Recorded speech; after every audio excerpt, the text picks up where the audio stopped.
Buenas tardes, hermano. ¿Sí? Dios les bendiga, buenas tardes. Vamos a orar para pedirle al Señor que su presencia llene este lugar y que sea Él quien nos hable, que nos hable a través de la boca de quien expone.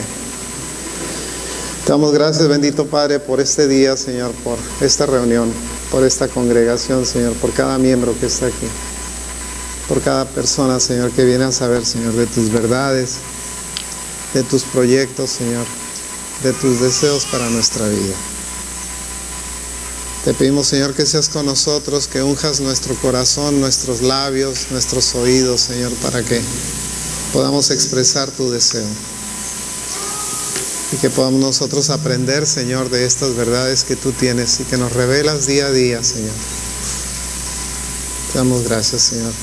Te pedimos todo esto en el nombre de Jesús, nuestro Rey, nuestro Señor, nuestro Salvador. Amén.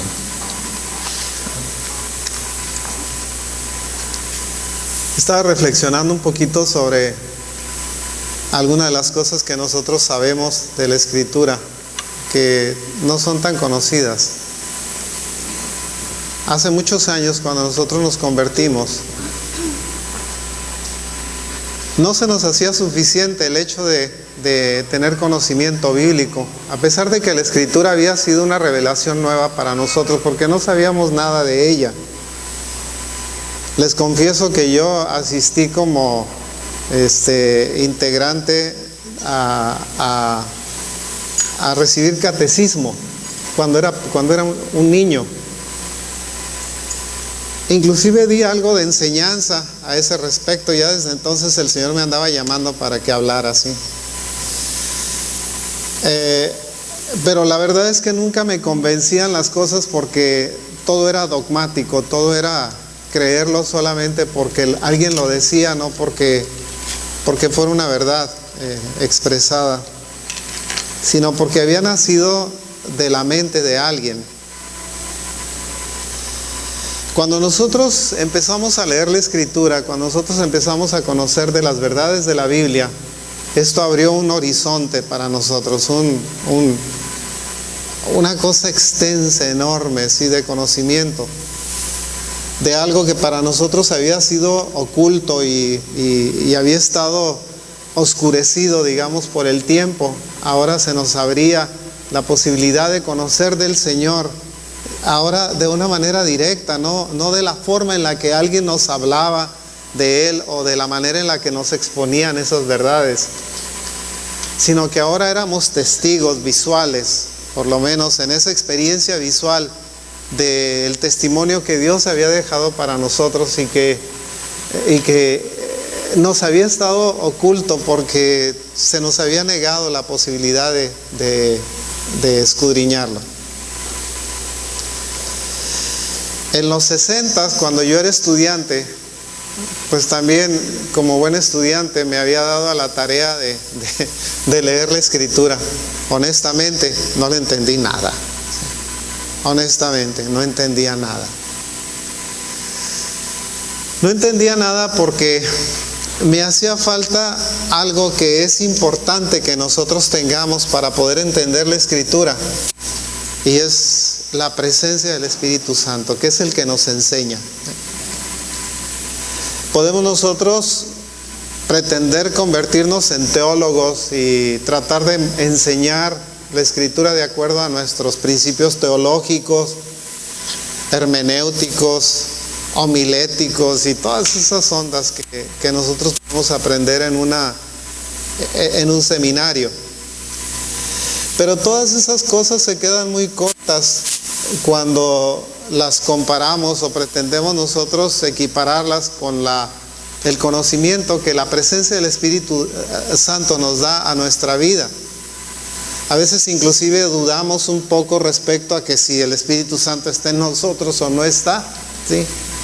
Y que si lo hemos recibido o no lo hemos recibido, y cuál ha sido nuestra experiencia o nuestra evidencia de que el Espíritu Santo esté en nosotros o no lo está.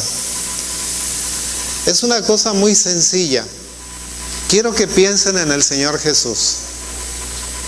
¿Qué fue lo que vino a hacer con sus discípulos? Algo muy importante que era la relación que tenía él con sus discípulos es que la pretensión del Señor Jesús para sus discípulos era enseñarlos. Era enseñarles algo. Era mostrarle con pruebas lo que él quería dejarles como evidencia.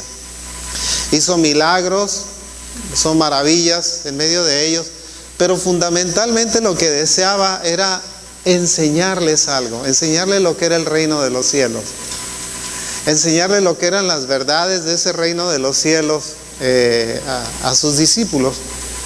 Pero el mismo Señor Jesús les advirtió: no estaré siempre con vosotros, yo me tengo que ir, pero es bueno que me vaya, porque cuando me vaya, dice, os enviaré al Espíritu Santo, al Consolador, para que esté siempre con vosotros y para que os enseñe las cosas que el Padre tiene para vosotros.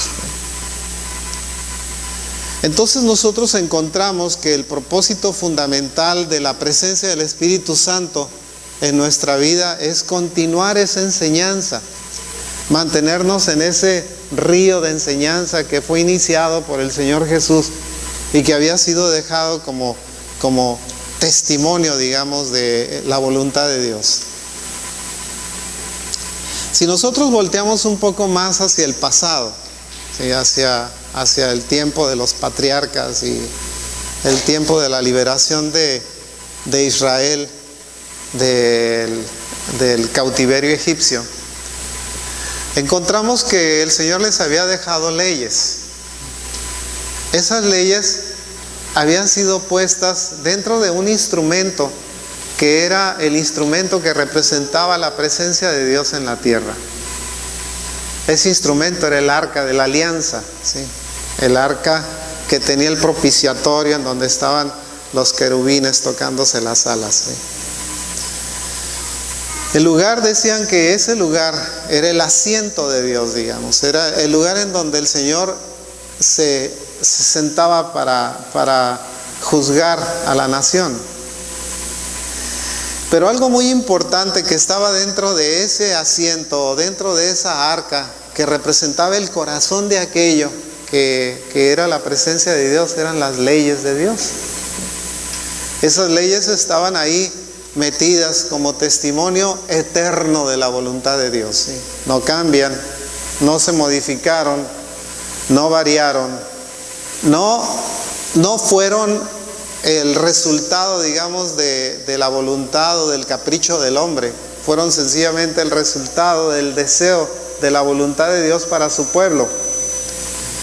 Esa voluntad de Dios, ese deseo de Dios estaba metido dentro de ese lugar tan importante, lugar en donde no se podía abrir y ver, ¿sí?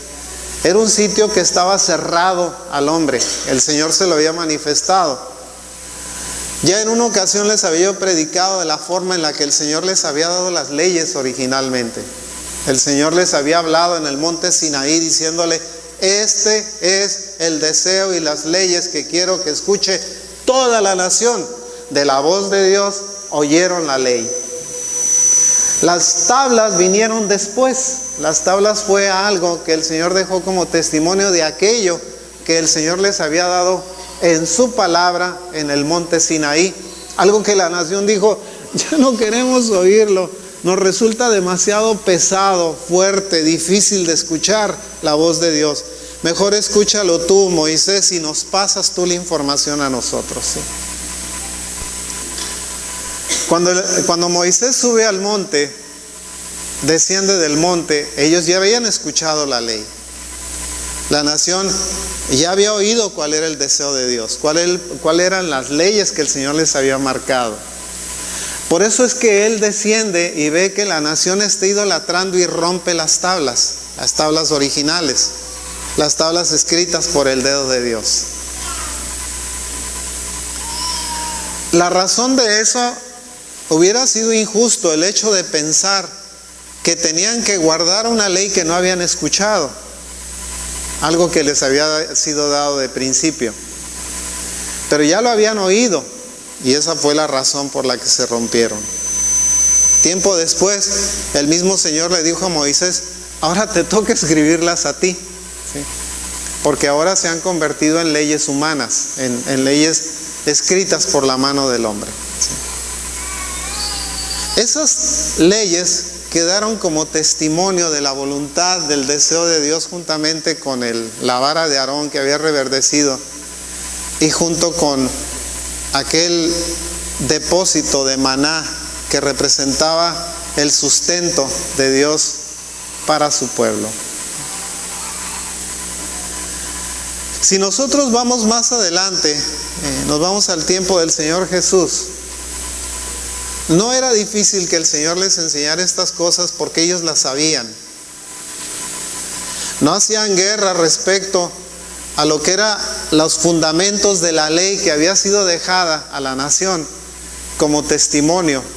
No era el pleito ese. El pleito o las dificultades se centraron en los rituales que hacían. Es decir, si el Señor nos dice no matarás o no cometerás homicidio, ¿sí?, no nos dice la forma en la que nosotros no debemos de hacerlo. Sencillamente nos da la orden de no hacerlo. Si para no hacerlo tú te tienes que cortar el brazo, ese es tu ritual. Si para no hacerlo te tienes que cegar, ese es tu ritual. Pero ese ritual tuyo no significa que tiene que ser puesto para los demás. Los demás toman de esa ley la forma de cumplirla de la manera en la que el Señor se los permite. El ordenamiento es estricto. No hacerlo es estricto. Es una ley tajante. No tiene cortapisas, no hay pretextos, no hay justificaciones para no hacerlo. La forma de no hacerlo, esa es otra historia, ¿sí? Eso es lo que nosotros conocemos como rituales. Y a veces nosotros nos confundimos en los rituales y en la forma en la que el Señor nos dice que no debemos de hacer algo, o esto o aquello. Cuando nosotros hablamos de la enseñanza que el Señor nos deja como consecuencia de el que Él haya ascendido al cielo y a causa de esa ascensión haya venido el descenso del Espíritu Santo al aposento alto, a veces nosotros estamos aquí cantando: ven Espíritu Santo, desciende Espíritu Santo, cae sobre nosotros Espíritu Santo. Cuando la verdad es que el Espíritu Santo no se ha ido, nunca nos ha dejado. Desde que fue manifestado, digamos, en el aposento alto, ha estado con nosotros de generación en generación, siguiendo la línea de los creyentes, digamos, o el río de creyentes que se ha generado desde que fueron dadas las palabras de nación santa, pueblo escogido, real sacerdocio, etc. No nos ha dejado, no se ha apartado de nosotros.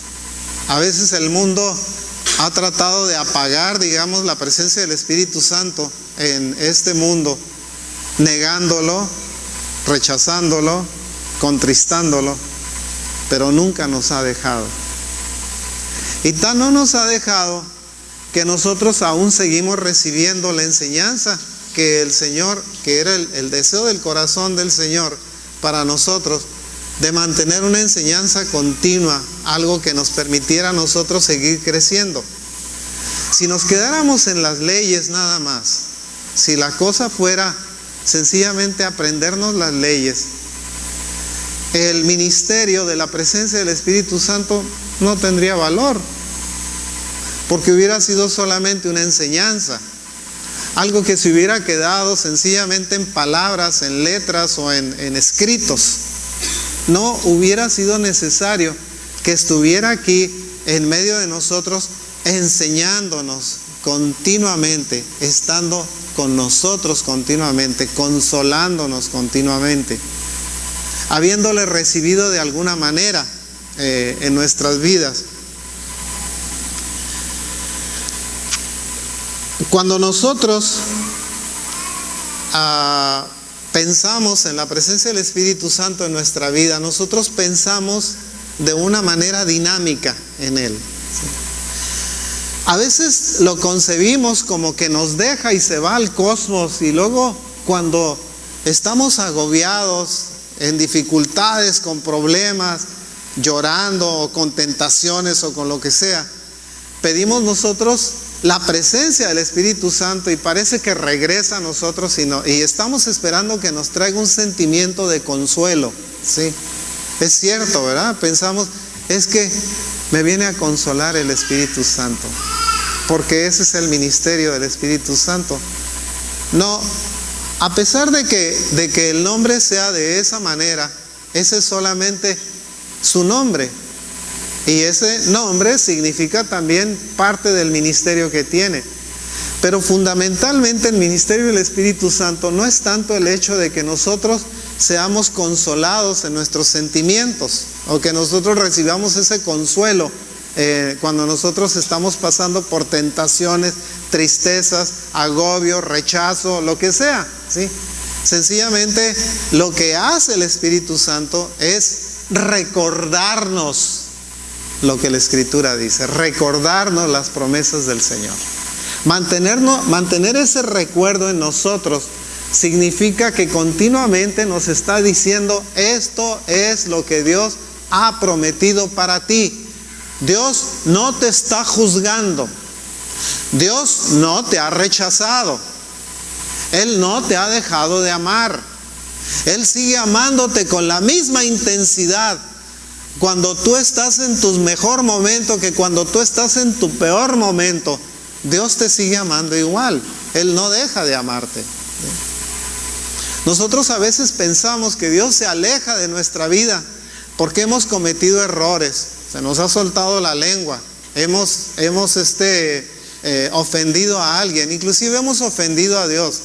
A veces pensamos que hemos ofendido a Dios con pensamientos que nos alejan de Él, porque hemos visto cosas que a Dios no le agradan, porque hemos tenido tentaciones que sabemos que son ofensivas para Dios. Pensamos que Dios nos rechaza y ya no nos ama. Y es necesario el ministerio del Espíritu Santo que venga a decirnos: hey, no, Dios no te ha dejado de amar. Él te sigue amando igual. Solamente te quiero recordar, ¿sí?, que a pesar de tus debilidades, de tus problemas, Él sigue estando contigo. Es algo que nosotros podemos estar continuamente teniendo en mente, digamos, y que debiéramos nosotros de mantener, digamos, abierto ese canal de consuelo que nos viene de la palabra de Dios.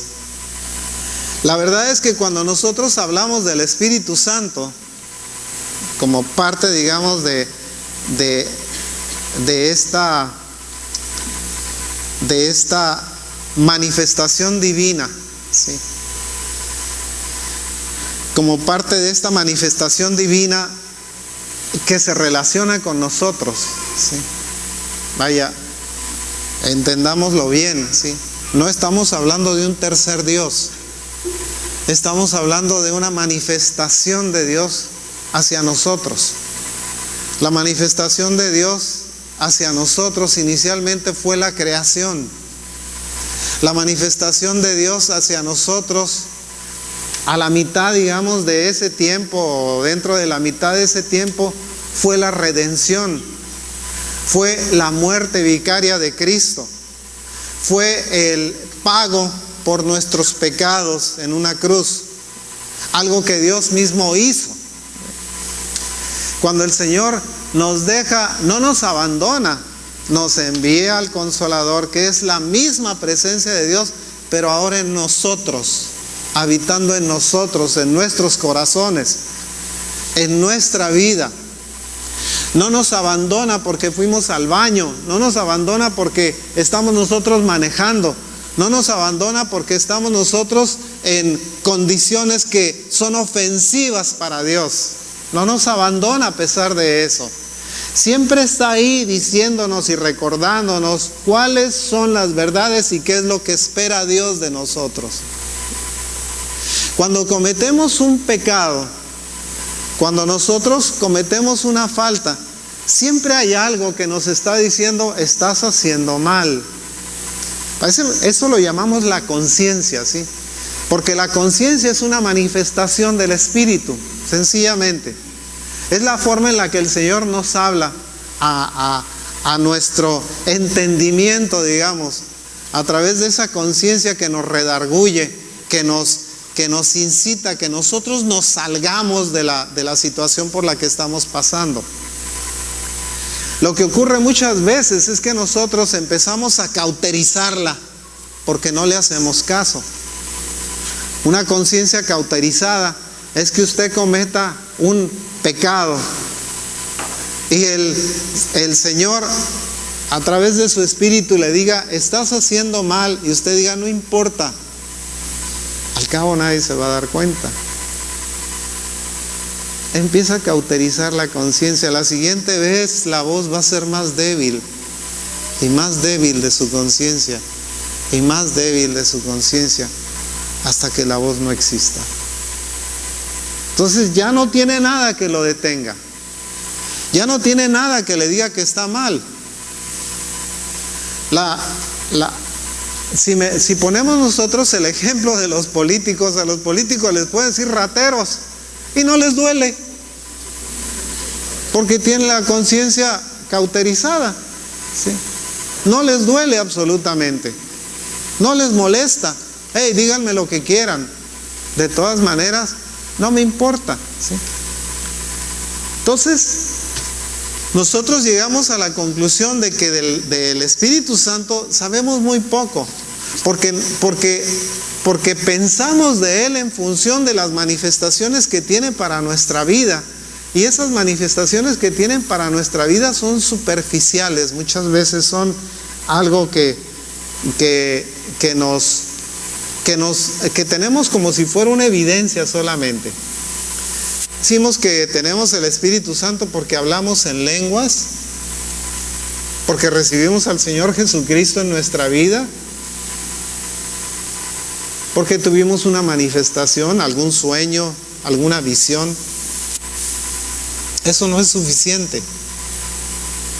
Tan no es suficiente que eso lo puede tener cualquier persona.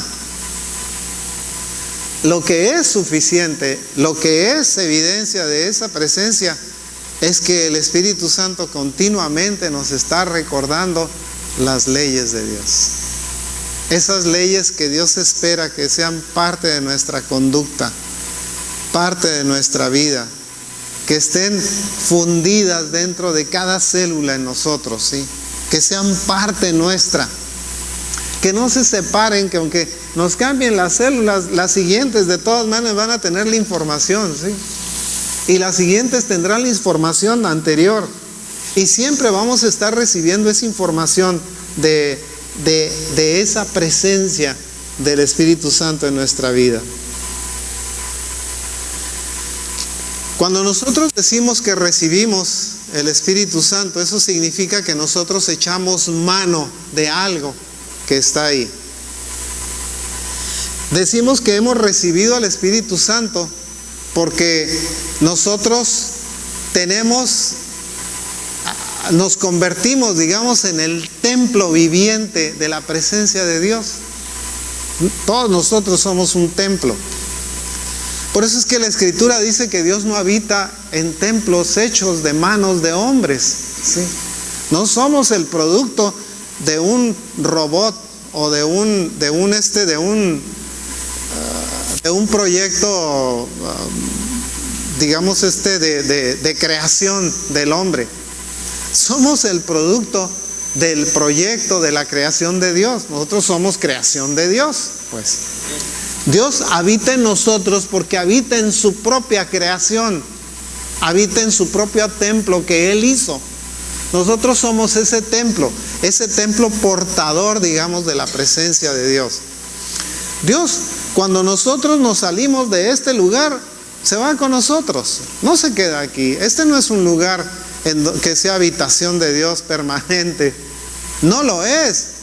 Nosotros lo representamos a Él, y cuando nos reunimos aquí, traemos la presencia del Espíritu de Dios con nosotros, y por lo tanto traemos a Dios con nosotros a este lugar.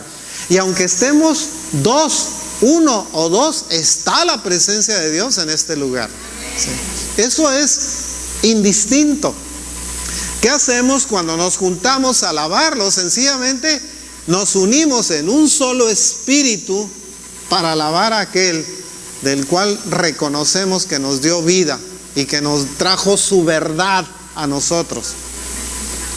Si las cosas se quedaran así en este mundo, digamos,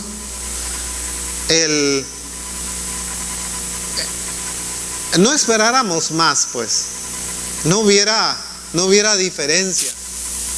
Nos morimos y ahí se acabó todo. Sí, vaya. No tendría caso que nosotros nos juntáramos para hacerlo. Lo hacemos porque tenemos una esperanza. ¿Sí? Y porque en esa esperanza estamos nosotros viendo nuestro futuro. Fíjese, yo he pensado siempre que los creyentes son creyentes porque les conviene serlo. Y los incrédulos son incrédulos porque les conviene serlo. A los creyentes les conviene ser creyentes porque creyendo ellos tienen una esperanza futura. A los incrédulos les conviene ser incrédulos porque no creyendo no tienen que enfrentarse a quien los va a juzgar. ¿Sí? Sencillamente lo ignoran. Son como un avestruz que mete la cabeza en un hoyo y ya con eso deja de ver el mundo. ¿Sí? O como una persona que se pone un vendaje y con eso deja de ver por dónde anda. ¿Sí? El hecho de que nosotros neguemos eso no significa que Dios no exista. Tengo un amigo yo que es agnóstico. Estaba yo platicando con él y estábamos sentados y me dice, no, dice, yo soy agnóstico. Y yo, ¿tú eres qué? Soy agnóstico. Y me agarró en curva, dije yo. Porque no me acordaba yo qué relación había entre el gnóstico y el agnóstico. Sí, porque son diferentes, sí. Me agarró en curva. Y de repente me acordé, sí, ya me acordé qué son estos camaradas. Un agnóstico es una gente que no cree en Dios. ¿Sí? Fíjese qué chistoso. Pero ahí le va una cosa más chistosa aún. Hay agnósticos teístas.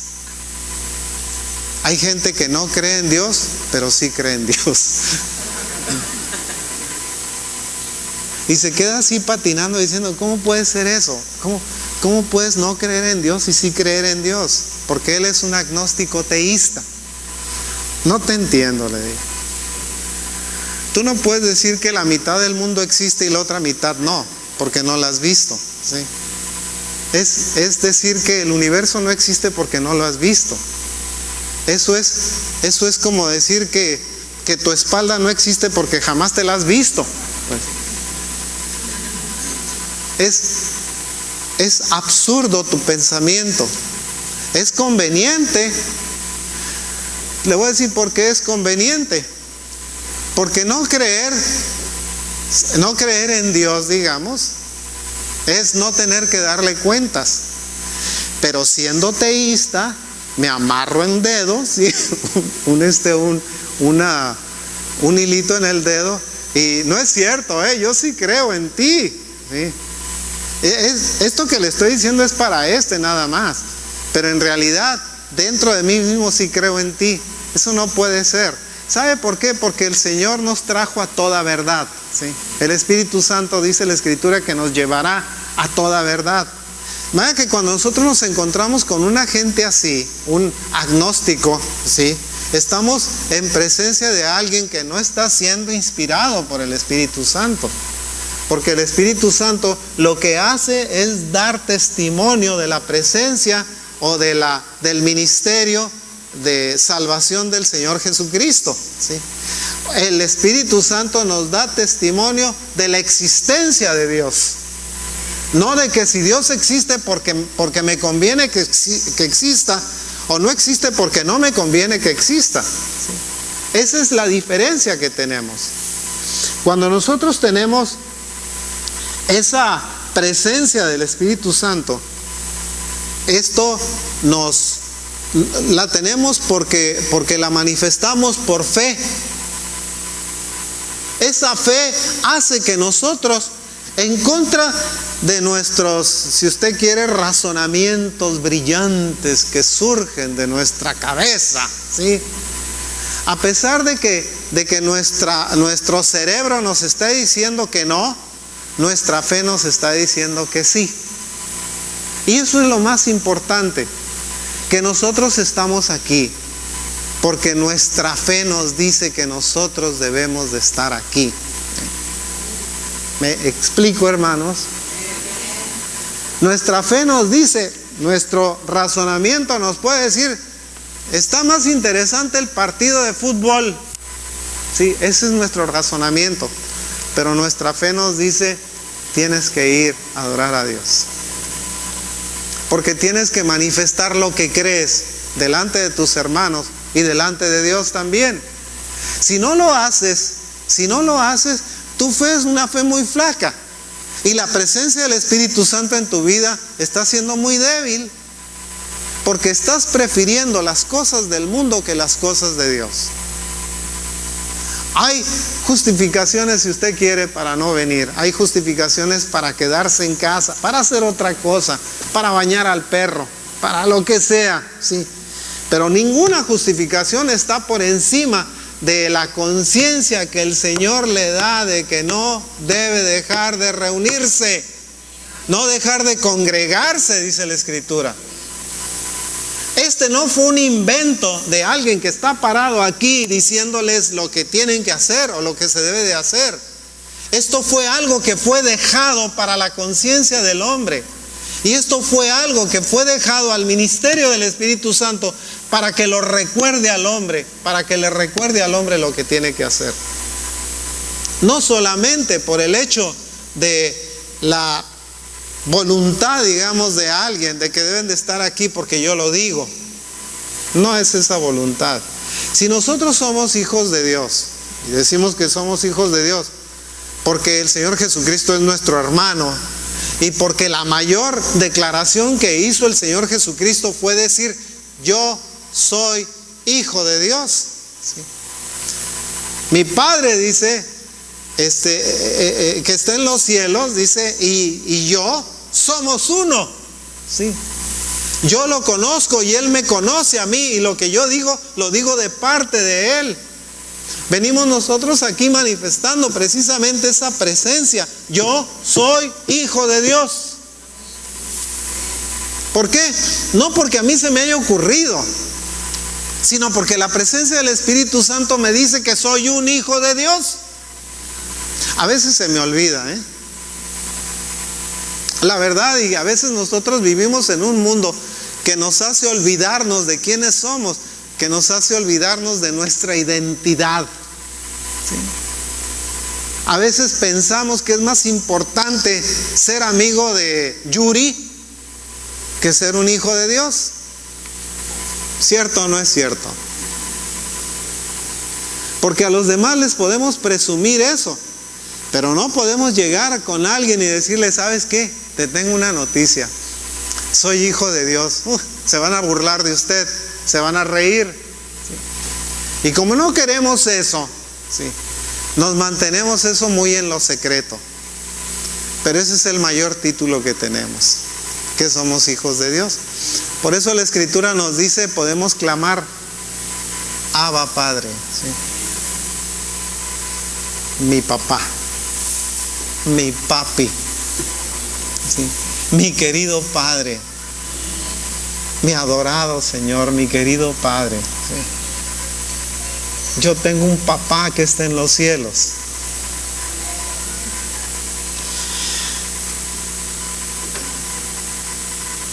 Ustedes, le decía Pablo a los Gálatas, ustedes declararon que recibieron al Espíritu Santo por fe, pues ahora manifiesten la presencia o el conocimiento de Dios a través de esa fe. Precisamente no la abandonen, no regresen atrás. Les decía, les llama la atención y les dice, ¿qué me hice vuestro enemigo por deciros la verdad? La presencia del Espíritu Santo en nuestra vida es un regalo que Dios nos dio. Es algo que nos dejó a nosotros. No tenía por qué hacerlo el Señor. Tal vez hubiera podido dejar el testimonio nada más de su muerte, de su resurrección, y se acabó. Se hubiera olvidado con el tiempo, como se olvidó, digamos, la muerte de César, o como se olvidó el triunvirato, como se olvidaron tantas cosas, ¿sí?, de aquel tiempo que fueron tan importantes. ¿Quién se acuerda cómo se llamaba el segundo papa?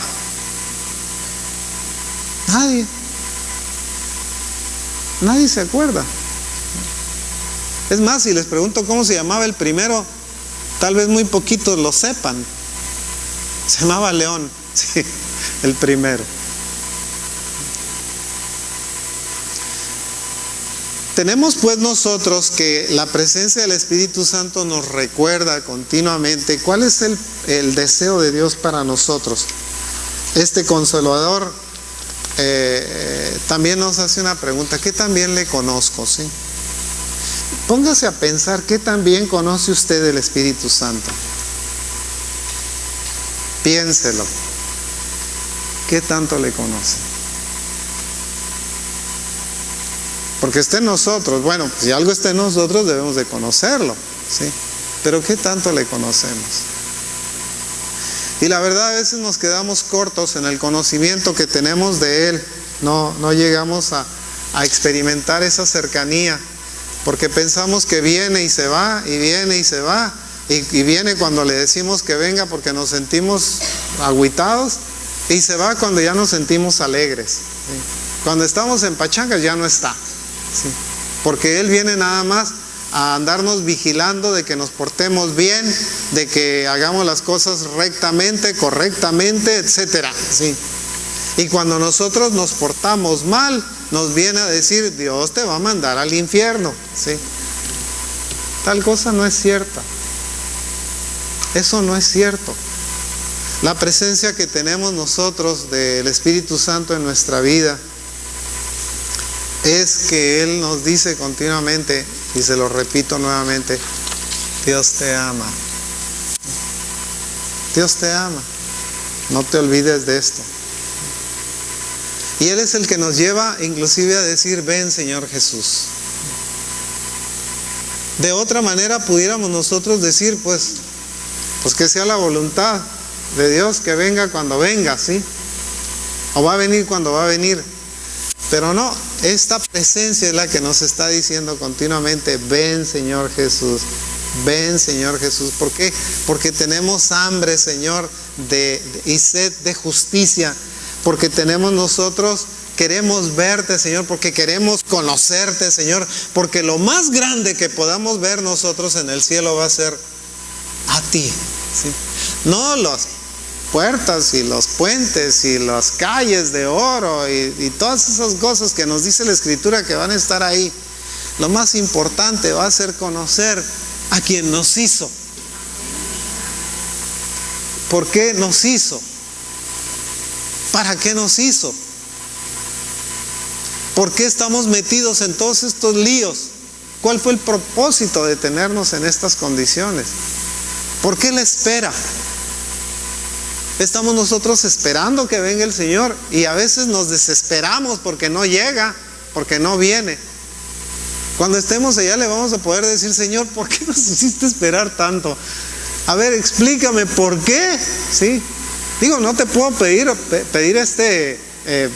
razones de tu comportamiento, de tu conducta, pero por lo menos quítame la carga de la curiosidad que tengo. ¿Por qué no viniste cuando yo pensaba que ibas a venir? Cuando yo creía que debías de haber venido, ¿sí? Nosotros no podemos cambiar la historia de este mundo, hermanos. No. Los geólogos pueden estar diciendo: el mundo se va a acabar. El calentamiento global va a acabar con la vegetación. Si no acaba el calentamiento global, acaba la indignidad del hombre, ¿sí? Que nos estén alimentando con cosas que no deben de darnos, ¿sí? O que nos estén metiendo vacunas que no nos deben de meter, ¿sí? Que nos estén envenenando que estén creando un campo de concentración mundial en donde unos cuantos solamente van a sobrevivir, porque los demás sobramos. Existe un propósito, digamos, de la élite mundial de decir que este mundo debe tener nada más 500 millones de gentes. Estamos por los 7,000 millones. Imagínense, sobran 6,500 millones de gentes. ¿Cómo se los van a echar? Porque la pretensión es matarlos. ¿Cómo le van a hacer para hacerlo?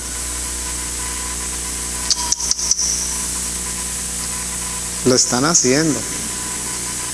Ya lo están haciendo.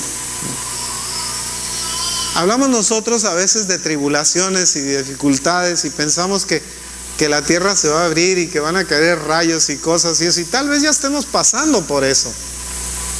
Lo más probable es que estemos ya en ese periodo, en ese tiempo que está avanzando y que no nos hemos dado cuenta de él. Alguien podemos decirle, oye, no, pero la Escritura dice que se va a abrir la tierra y que van a salir animales de la tierra y que van a venir esto y que va a salir aquello. Y todo eso fue solamente una visión que tuvo el apóstol Juan. Algo que no podía explicar porque él no sabía de tanques y aviones y enfermedades y cambios genéticos y todas esas argüendes y que ahora tenemos. No había radio, no había televisión, no había aviones, no había carros, no había nada de eso, ¿sí? Imagínense, se le presenta una visión a alguien de algo que va a ocurrir en el futuro y no puede describirlo más que con palabras de su tiempo, ¿sí? Pero esas palabras de su tiempo tienen que ser trasladadas a nuestro tiempo, porque la Escritura no pasa. El tiempo, la Escritura sigue siendo la verdad absoluta, que no cambia. El Señor dijo, el cielo y la tierra pasarán, mis palabras no van a pasar, y la ley menos va a pasar, ¿sí? ¿Por qué? Porque ese es un principio, digamos, inmutable de Dios. Dios no cambia. Él es el mismo ayer y hoy y por todos los siglos sigue siendo el mismo, no cambia. El proyecto que tiene no va cambiando de acuerdo a las circunstancias. No cambia porque las cosas no se presentaron como Él esperaba. Todo está previsto. No cae la hoja de un árbol si no es la voluntad de Dios. No cae un pajarillo, dice, de una rama sin que Dios no lo vea, ¿sí? Él sigue estando al cuidado de este mundo. Y todo lo que pueda ocurrir está dentro del proyecto, de ese proyecto de Dios. ¿Por qué? Porque el Señor dejó ese proyecto para probar a la humanidad quiénes le eran fieles y quiénes no. Nosotros, en las circunstancias en las que podamos estar, podemos renunciar a Dios. ¿Sabes qué? No pasa nada, las cosas siguen igual, el mundo se está acabando y Dios no responde.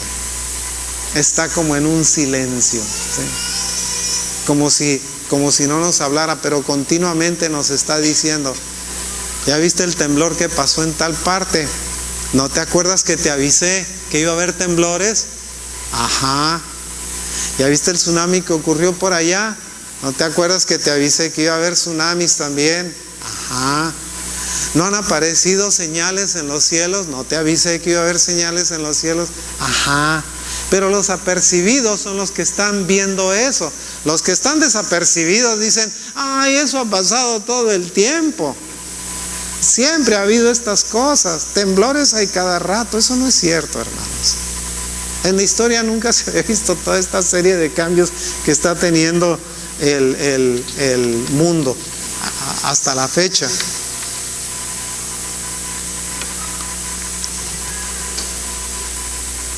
Regresando un poquito a nuestra plática,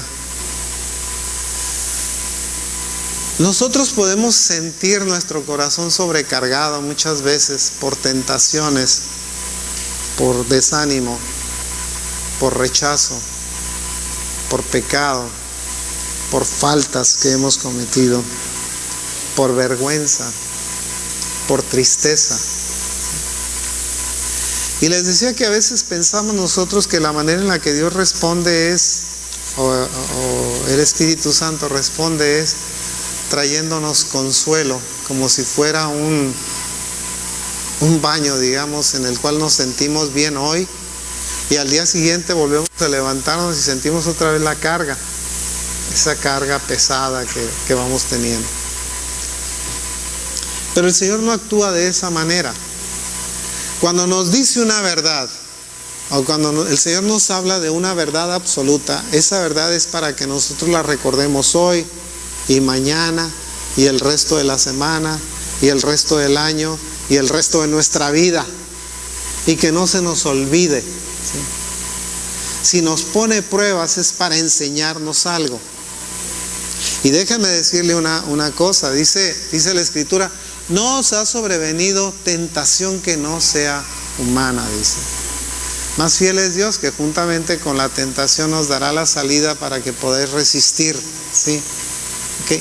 Esto significa que cuando nosotros nos estamos haciendo del lado de Dios, ponemos, digamos, del lado derecho de Dios, las tentaciones nos van a caer, ¿sí? Se van a venir en contra nuestra. ¿Por qué?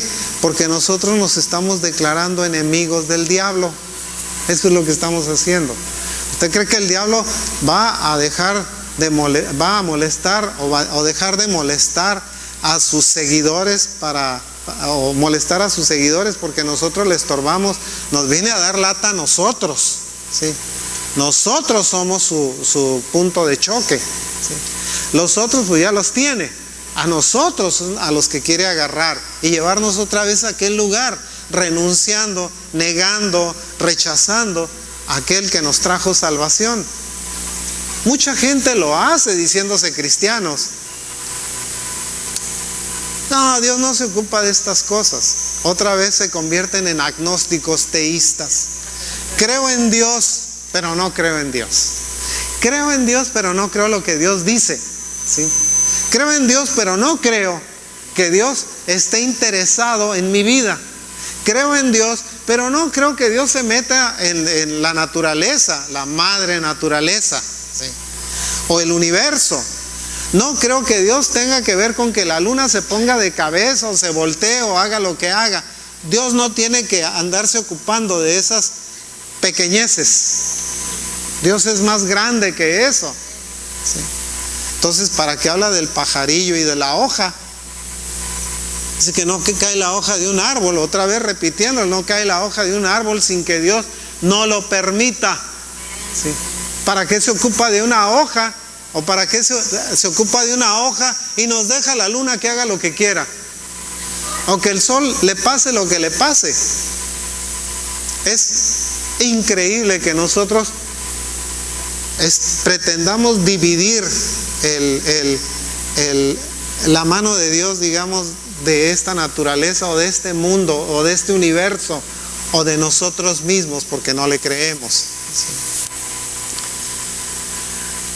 Juan 14:26 dice que el Señor nos va a enseñar todas las cosas, que el Espíritu Santo nos va a enseñar todas las cosas y que nos recordará todo lo que nos ha dicho, ¿sí?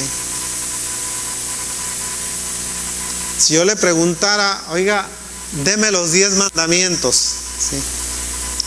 ¿Cuáles me daría? ¿La versión católica o la versión ecuménica o la versión bíblica?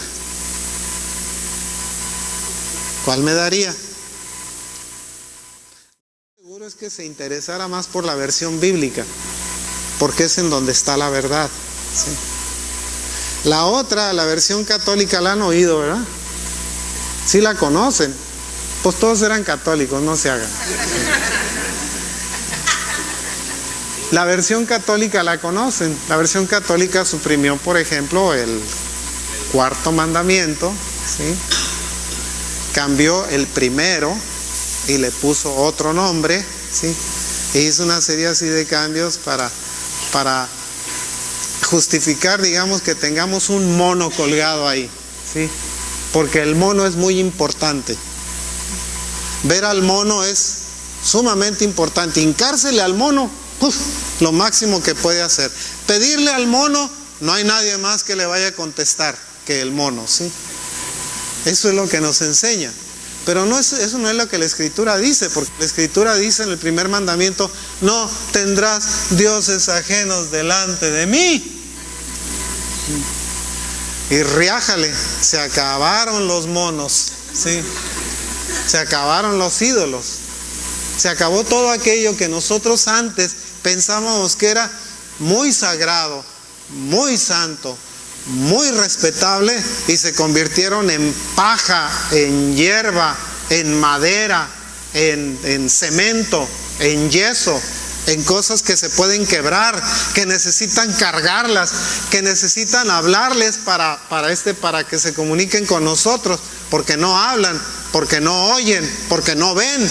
Y eso la Escritura nos lo está diciendo continuamente. Pero necesitamos de la presencia del Espíritu Santo que nos esté recordando eso, porque luego muchas veces, cuando por costumbre podemos pasar delante de una iglesia católica y nos quedamos así con la manita aquí arriba, ¿verdad? ¡Glup! Bueno, nos íbamos a persinar, ¿sí? Porque nos quedó la costumbre. Y esa presencia del Espíritu Santo hace que esas costumbres y esas cosas nos esté recordando qué es lo que somos. Tú eres un hijo de Dios, tú eres una hija de Dios, ¿sí? Y como tal podemos nosotros pensar que Dios nos ha amado a ti tal como me ama a mí, ¿sí? No soy preferido de Dios sobre ninguno de ustedes. Yo no soy mejor que ustedes delante de Dios, ni soy único delante de Dios. Sencillamente tengo un trabajo distinto. Esa es la única diferencia. Pero en cuanto a la relación, en cuanto a la forma en la que Dios nos ve, somos iguales todos nosotros. Para el Señor no existen altos, flacos, gordos, panzones, como sea, ¿sí? O mujeres feas, bonitas, delgadas, gordas, como sea. Para Él no existe diferencia. Para Él todos somos iguales. Todos somos con la misma calidad de amor, merecedores de ella. Exactamente. Porque este es un testimonio, digamos, que el Espíritu Santo nos está dando continuamente. Tú no estás solo. Dios te ama, a pesar de las faltas y dificultades y problemas que tengas, ¿sí? El enemigo puede entrar como una inundación contra usted, hermano. Ya voy a terminar. Pero cuando el enemigo pueda venir como una inundación como usted, Dios no le ha prometido que no va a venir en contra suya. No ha sido una promesa. La Escritura dice: en el mundo tendréis aflicción, ¿sí? Es algo que es inevitable. Es inevitable que tenga rechazo. Es inevitable. Es inevitable que se burlen de usted. Es inevitable. Dice: pero confiad, yo he vencido al mundo. ¿Sí? No ha habido, digamos, situaciones en las cuales, por pequeña que sea, Dios no haya tenido que ver en ella, o no haya estado metida la mano del Señor para enseñarnos algo, para mostrarnos cuál era su voluntad, el deseo de su corazón, la forma en la que debíamos de haber reaccionado o debemos de reaccionar. No le ha ocurrido, digamos, que muchas veces cuando tiene una reacción contra alguien, va usted camino a su casa y dice: no debía haberle contestado así, no lo ha pensado de esa manera, no debía haber reaccionado de esa manera. ¿Quién cree que le está enseñando camino a su casa cómo debe haber reaccionado? ¿Su inteligencia? ¿Su razonamiento? No, ha sido precisamente la sensibilidad de la presencia del Espíritu Santo que le está diciendo: hey, hijo, no puedes reaccionar de esa manera. La próxima vez, fíjate que te di la oportunidad de ponerte en esa situación para que la próxima vez reacciones distinto. Podemos reaccionar igual la siguiente vez. Y vamos camino a nuestra casa y dices, otra vez, híjole, man, otra vez la misma, otra vez vuelvo a ser el mismo, ¿sí? Es como si fuera parte de mí. ¿Por qué? Porque el Señor me está enseñando de alguna manera, a través de esa experiencia, que yo tengo que ser diferente. Había un letrero que aparecía en los carros a veces. Decía, yo no soy perfecto, solamente soy salvo, ¿sí? No soy perfecto. Dice, y si usted se cree perfecto, intente caminar sobre el agua. A ver, no sobre las piedritas, sobre el agua, ¿sí? Métase al mar e intente caminar media milla dentro del mar sobre el agua. Y si logra regresar, usted es perfecto, ¿no? Pero caminando, no mojado. ¿Sí? No se vale nadar. Dice la Escritura que a todos los que le recibieron, a los que creen en su nombre, les dio potestad de ser llamados hijos de Dios, ¿sí? Este recibir, digamos, es un acto de la voluntad. Y muchas veces la voluntad está doblegada a la presencia del Espíritu Santo. ¿No le ha costado a veces trabajo cuando le habla a una gente sobre Dios, que la gente se retraiga, digamos, y le ponga toda clase de pretextos para no hacerlo? Diga, no, pero es que mira, yo ya lo tengo, ya lo recibí. No, espérate, haz esto. No, déjame explicarte, permíteme explicarte, déjame decirte. ¿No le ha costado trabajo a veces llevar a una gente a que diga, bueno, está bien, pues yo recibo al Señor Jesucristo como mi Señor y Salvador? Pácatelas, en ese momento acaba de dar un paso gigantesco en su vida, ¿sí? Porque aunque no lo sepa y aunque haya sido nada más por complacerlo, ¿sí? Acaba de decirle al Espíritu Santo, ven a mi corazón. Bueno, ya llegó el Espíritu Santo al corazón de aquella persona y de ahí en adelante no lo va a dejar en paz, ¿sí? Ya no lo va a dejar tranquilo, le va a estar recordando continuamente, oye, esta no es la forma en la que te debes de comportar, ¿sí? Esta no es la manera en la que tú debes de actuar, esto no es lo que debes de hacer, ¿sí? ¿Por qué? Porque todos los que son guiados por el Espíritu de Dios son hijos de Dios. Si nosotros somos guiados verdaderamente por el Espíritu de Dios, nosotros somos hijos de Dios, no cabe duda. No tenemos para dónde hacernos, no tenemos más paternidad. ¿Sabe que existen dos paternidades en este mundo, por cierto? ¿Sí? Una es la paternidad de Dios y otra es la paternidad del diablo. ¿Nosotros somos hijos de Dios o somos hijos del diablo? No tenemos para dónde hacernos. Paternidades espirituales estoy hablando, ¿sí? Por eso dice la Escritura, advierte, dice, no os unáis en yugo desigual con un incrédulo, porque ¿qué comunión tiene Cristo con Belial? ¿O qué comunión tiene la luz con las tinieblas? ¿O acaso Dios y el diablo pueden ser consuegros? Puesto de otra manera, no se puede, no debe ser de esa forma. Nosotros estamos en un mundo aparte, dentro de este mundo.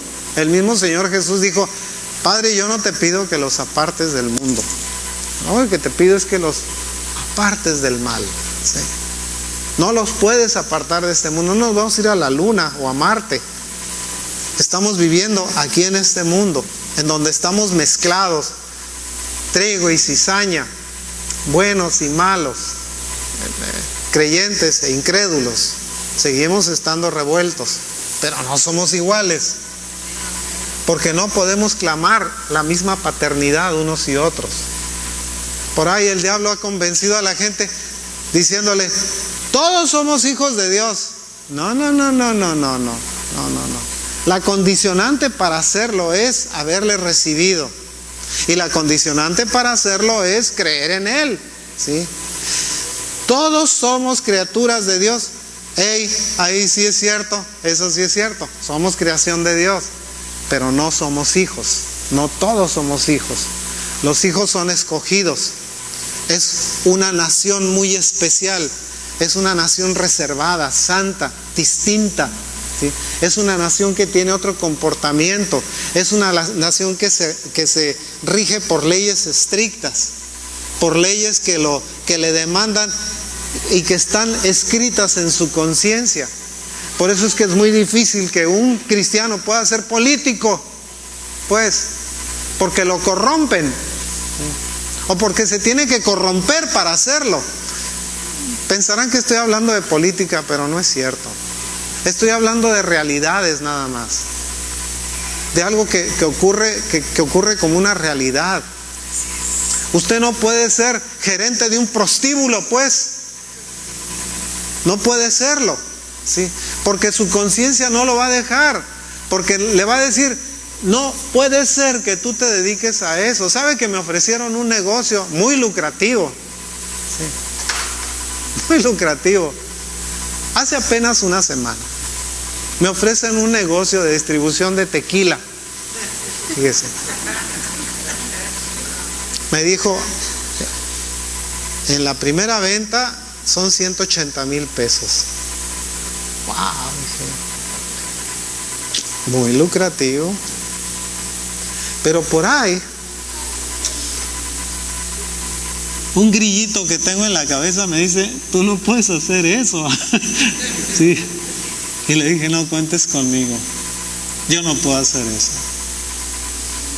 Te agradezco mucho la invitación, pero no puedo hacer eso. Mi conciencia no me lo va a permitir. Es muy lucrativo el negocio si tú quieres y va a dejar mucha feria, pero no, mi conciencia no me permite hacerlo. ¿Por qué? Porque ante todo nosotros debemos de responder a lo que nuestra conciencia nos dice que debemos de hacer. Si yo creo en la palabra de Dios y si yo confío en Dios, entonces, sin importar cómo me sienta o sin importar si me convenga o no, yo tengo que hacerme del lado de Dios, porque mi conciencia no me va a dejar de ahí en adelante. La puedo cauterizar y decir, bueno, a mí qué me importa, que otros se envenenen allá ellos, ¿sí? No, sí me debe de importar, porque tanta culpa tiene el que mata a la vaca como el que le detiene la pata. O al revés. Bueno, por ahí va, pues. Sí. Tan irresponsable es uno como el otro, pues.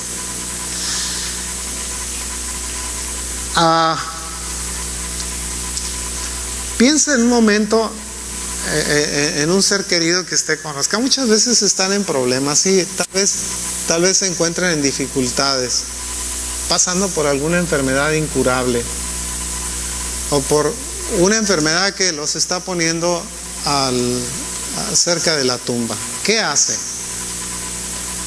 Puede salir corriendo y decir, se me va a morir, ¿sí? Mi señora estuvo muy grave al otro lado. Estaba grave, ¿sí? Yo sabe lo que hacía, aparte de cocinar, lavar los trastes y todo lo que eran los quehaceres propios de la casa, que no me importaban, no se me cayeron los pantalones, por lo menos no sentí que se me fueran para abajo, ¿sí? No, que me salieran faldas tampoco. Yo creo que la relación entre un hombre y una mujer en un matrimonio debe ser una relación de colaboración, en donde los dos tengan las mismas obligaciones y derechos, ¿sí?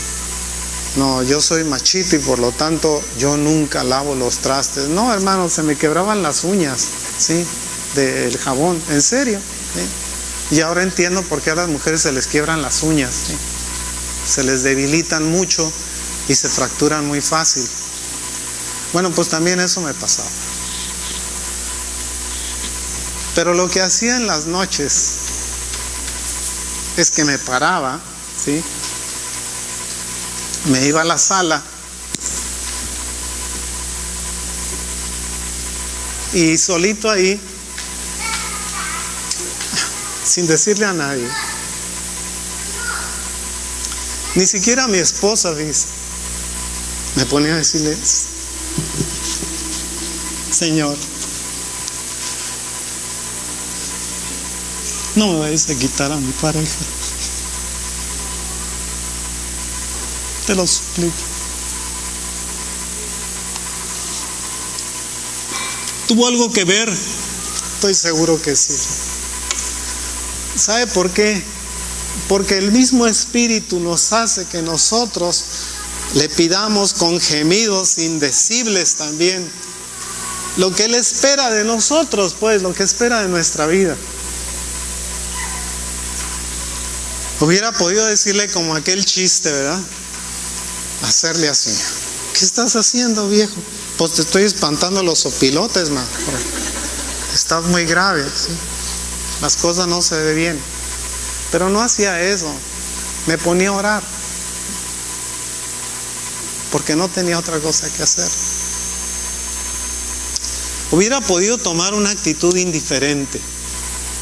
Bueno, pues Señor, tú la quieres así, no, ahí está. Hazte cargo de ella, ¿sí? Pero como tengo responsabilidad en eso, ¿sí? Bueno, pues ¿qué tengo que hacer? Pues me tengo que poner a orar, ¿sí? Porque la oración muchas veces es la expresión del conocimiento que tenemos de Dios, ¿sí? A veces no, fíjese, vaya a una librería cristiana, y se va a encontrar un montón de libros que le van a enseñar cómo orar. Ya que cuando ore, tiene usted que primero pedirle, darle gloria a Dios, y luego pedirle que venga a su presencia, y luego hínquese, ¿sí? Porque si no está hincado no va a servir.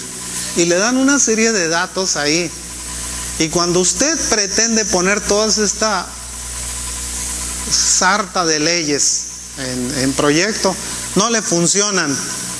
Lo único que le funciona es que usted lo haga de corazón, y la única forma de hacerlo de corazón es que usted sea un creyente. De otra manera no vale. No vale, no tiene valor. Podemos hacer una oración muy brillante, así muy bonita, muy llena de expresiones así muy floridas y todo lo que usted quiera, y no tiene ningún valor. A Dios no le impresiona ninguna de estas cosas. A Dios lo que le impresiona es que usted le pida a Él en la única forma que le puede pedir, que es con su corazón y con sus labios. La única manera en la que le podemos pedir. ¿Tendrá valor que nosotros vayamos en el carro orando? Claro que sí, por supuesto que tiene valor. Pídale al Señor que no choque, sí, por lo menos, ¿sí? O que no se vaya a pasar un alto. Pero lo puede hacer, porque la relación que tenemos con Dios a través de la oración es única y solamente concedida a los creyentes.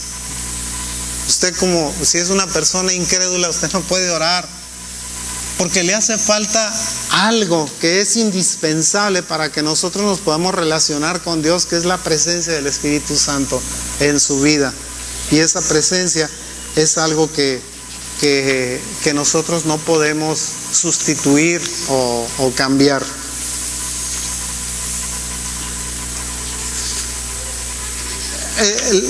El mundo pues está yendo para abajo, hermanos. Continuamente lo vemos muchas noticias que les decía que son alarmantes, ¿sí? ¿Y qué podemos hacer? ¿Usted cree que nos vamos a parar a decirle a un aerolito: párate, para no vayas a caer encima? ¿Sí? No podemos hacerlo. Estamos en las manos de Dios, ¿sí? Si nos cae, pues bendito sea Dios, ya día de graduación, Señor, ¿sí? Y si no nos cae, bendito sea Dios, gracias, Señor, por librarme, ¿sí? Para podernos, fíjese, utilizamos la palabra librar, ¿sí? Como si fuera pues si fuera un verbo, digamos, que nosotros pudiéramos usar libremente. Pero para que usted pueda ser librado de algo, usted primero necesita ser preso de aquello. No se puede liberar a nadie que no esté preso, o por lo menos llevarlo a la libertad, si primeramente no se mantiene preso. Curiosamente, cuando nosotros hablamos de esa, líbrame Señor de esto, líbrame Señor de aquello, nosotros estamos diciendo, soy preso de esto, soy preso de aquello, ¿sí? ¿Por qué? Porque estamos en una situación de prisionero. Le pedimos al Señor que nos libre de algo cuando estamos metidos en el problema, porque somos presos de eso. Pero cuando estamos en libertad, lo único que podemos hacer es darle gracias al Señor, ¿sí? Porque no somos prisioneros de aquello. Ahora, si usted ora, es durante la oración que el Espíritu Santo manifiesta la presencia de Cristo en nosotros, ¿sí? Es durante la oración, porque la oración nos fue dejada como la forma en la que nosotros nos comunicáramos con Dios. Dios se comunica con nosotros a través de su palabra, ¿sí? Nos habla a veces en sueños, en visiones, pero fundamentalmente nos habla a través de su palabra. Nosotros nos comunicamos con Dios a través de la oración. Él nos habla, nosotros le respondemos orando, ¿sí? Es una comunicación entre dos personas. Cuando uno habla y el otro escucha, no hay comunicación.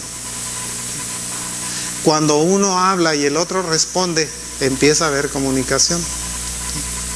Empieza a haber un diálogo, una comunicación entre uno y otro. La manera en la que nosotros le hablamos a Dios es a través de la oración. Es durante la oración que el Espíritu Santo sella las promesas de Dios en nuestros corazones. Solamente a través de la oración, fíjese. No es a través del conocimiento. El conocimiento lo que viene es que se nos viene aquí arriba. Aquí es donde lo tenemos. El conocimiento de Dios lo tenemos aquí. Las promesas de Dios están selladas aquí. Tenemos que pasarlas de aquí a aquí. Muchas veces inclusive tenemos que hacerlo al revés. La fe es algo que se manifiesta aquí, para que luego sea una realidad aquí. El problema de los teólogos es que la tienen aquí nada más, y nunca pasó de aquí para acá o de acá para acá. El problema es que por eso precisamente hay muchas gentes que ponen en duda las promesas del Señor, porque no las entienden aquí. Su problema está aquí en la cabecita. Cuando el Señor nos dice que nosotros, para relacionarnos con Él, primero tenemos que relacionarnos con Él con el corazón, porque del corazón nace la fe, ¿sí? No nace de la cabeza, no nace de nuestros pensamientos o de nuestra decisión, sale de nuestro corazón. Pero para que esas promesas sean una realidad, tienen que estar selladas aquí, como un sello que nos pusieron, como una marca, como un fierro candente que nos pusieron en el corazón. Todas las veces que nosotros oramos, acudiendo o echando mano de esas promesas, las estamos sellando en nosotros, ¿sí? Las estamos poniendo en nuestro corazón, porque las hemos creído de aquí, las hemos pasado para acá. Y es que es durante la oración también que el Consolador pronuncia esperanza en nosotros, ¿sí? La esperanza es algo que tenemos de ver hacia el futuro, algo que todavía no ocurre, ¿sí? Eso se llama esperanza, o eso se llama esperar algo, ¿sí? Estar esperando algo es que aquello que estamos esperando aún no ha llegado. El Espíritu Santo lo que hace es que pronuncia esa esperanza en nosotros. Dice, esto no lo has recibido todavía, pero un día va a llegar a ti, ¿sí? Un día va a caer sobre ti. Y la otra es que durante la oración es que el Espíritu Santo suelta los ríos de consuelo, ¿sí? Paz y descanso a nuestras almas. Otra vez, ahora, cuando ya lo tenemos aquí, entonces ahora nos baña hacia arriba y se pone en nuestra alma, ¿sí? Y nos dice, ok, tranquilo, en paz, se acabó. ¿Sí? Ya no debes de preocuparte, está en mis manos. El problema es que nosotros lo llevemos a las manos del Señor y se lo dejemos ahí. ¿Sí? No mantengamos el hilito. A ver, Señor, déjame agarrar mi problema otra vez, porque sin el problema no puedo vivir, y ahí lo traemos cargando. ¿Sí? Cuando lo entregue, corte el hilo, y ya no tengo nada que ver con eso. ¿Sí? Ya se acabó, no tengo nada que ver en ese asunto, estoy libre de ese asunto. ¿Sí? En estos días, hermano, que su oración sea: Espíritu Santo, manténme en comunión cercana con Jesús. ¿Sí? Porque en última instancia nosotros aquí a este lugar venimos a hablar de Jesús. ¿Sí? Venimos a hablar de la relación que nosotros tenemos con Él y de la relación que Él tiene con nosotros. ¿Sí? No me permitas descuidar mi tiempo a solas con aquel que ama mi alma. ¿Sí? Este que ama mi alma se llama Jesús. ¿Sí? Manténme sobre mis rodillas, digámoslo de una manera simbólica, entonces conoceré tu consuelo. Tenga ánimo, hermano, haga su oración hoy. ¿Sí? Que Dios los bendiga, que el Señor los guarde.